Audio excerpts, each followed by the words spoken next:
Hey, Pack. Sorry, I'm laughing at my hair. Really, if anyone watched the little hair tutorial thing, like, it'd be nice if I actually did that more often and took care of my hair, and now their hair is falling out. Not in a serious way. It's normal with curly hair.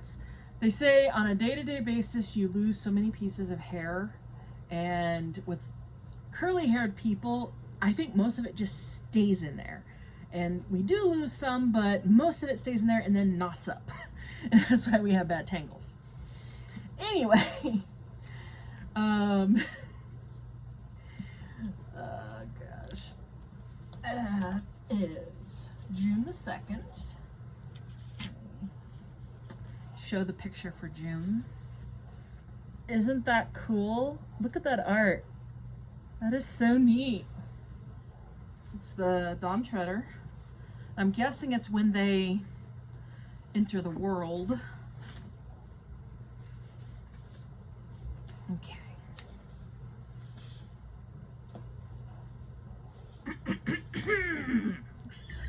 Sorry, that was annoying. Okay, June 2nd, Aslan tries to help.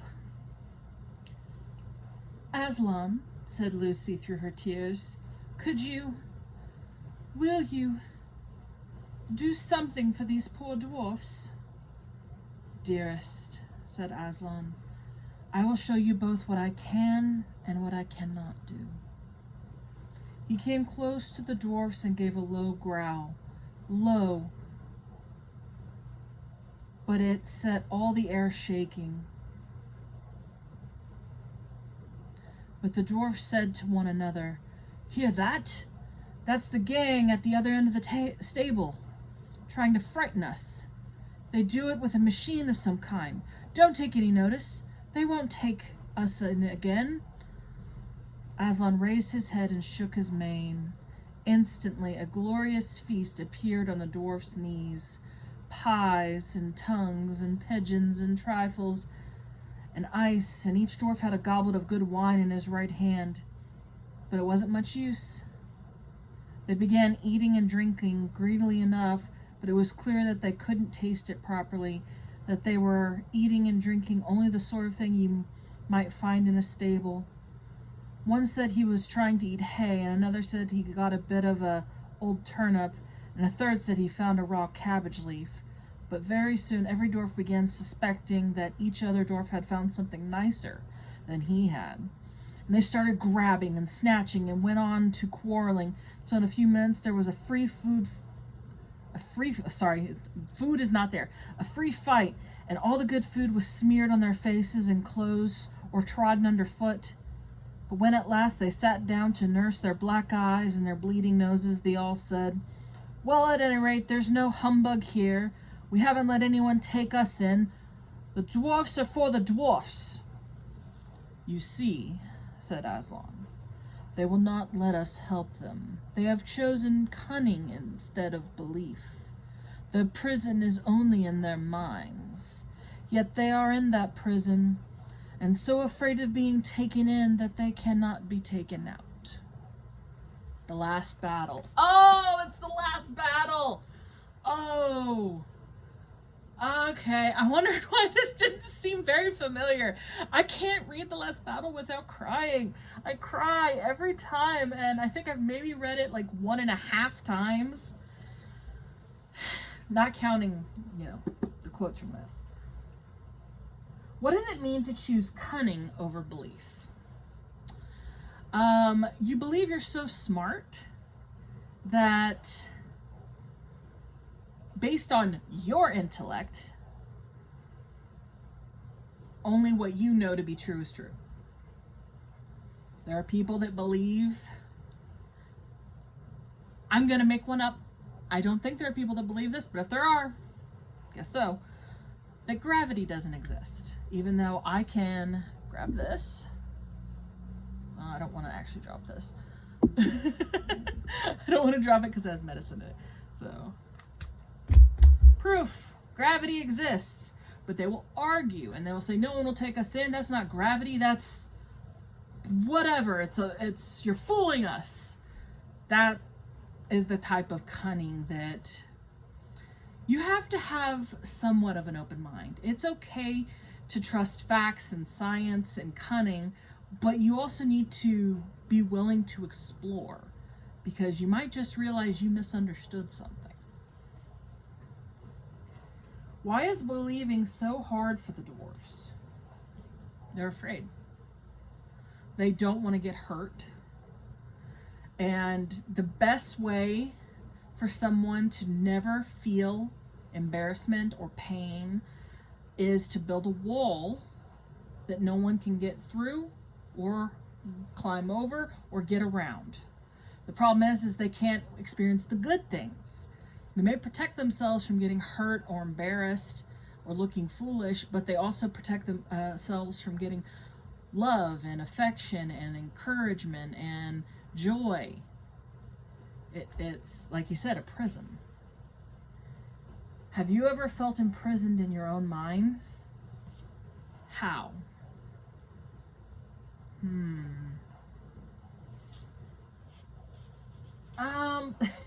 Okay, this is not what it means probably, but the only time, like, really off the top of my head that I could think of is I was really sick. I was kind of delirious, and so let me backtrack. My grandma had passed away, and it was time for her funeral, but I didn't feel good. I told my mom and dad I don't want to go.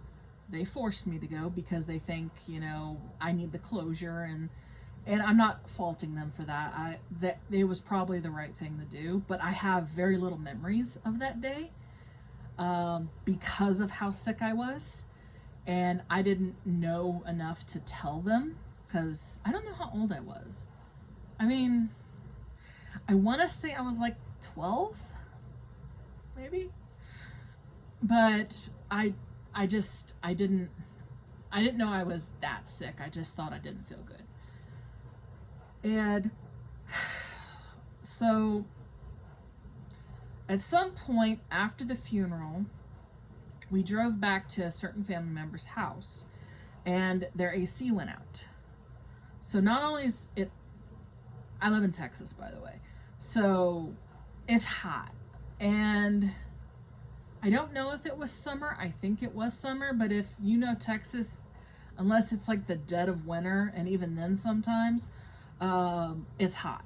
Like, you're really lucky if you have cool days in Texas. A lot of times, I don't consider 80 degrees hot because I live in Texas.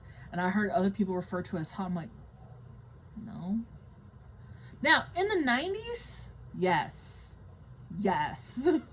Now, my preferred temperature is in the 70s or lower. I love the 60s. Give me 60s all year round, I would be happy. And anyway, so I'm pretty sure it was really hot. And I told them I didn't feel good, and they realized I had a fever.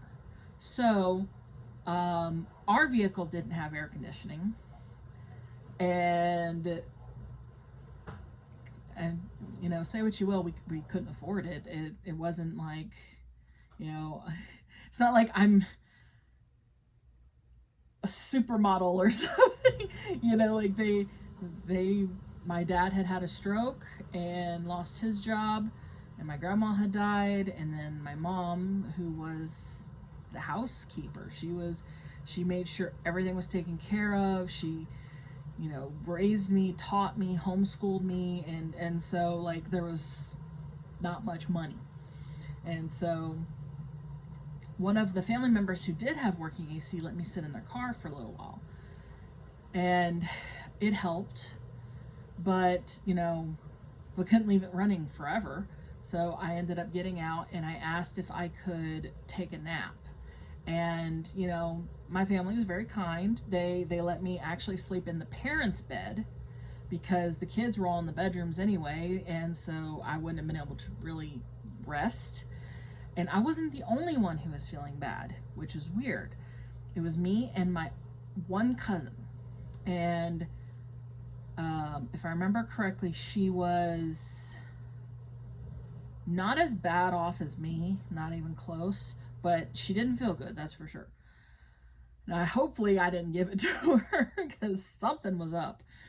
But I remember, and this is the only thing I remember very vividly about that day, like just the little bits I told you.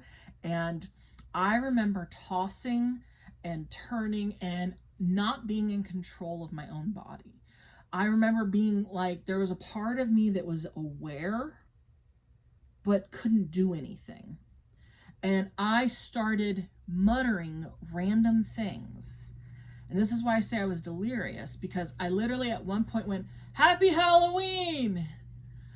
I don't know why. And to me, it's hilarious now, but then it was terrifying. I'm like, why can't I? What is the benefit is I think I broke my fever, though. And I know I was still sick, but at some point we went home, and I think we drove with all the windows down just to try and keep me somewhat cool. And we're talking like a 2-hour drive or something, I think, to home from their house.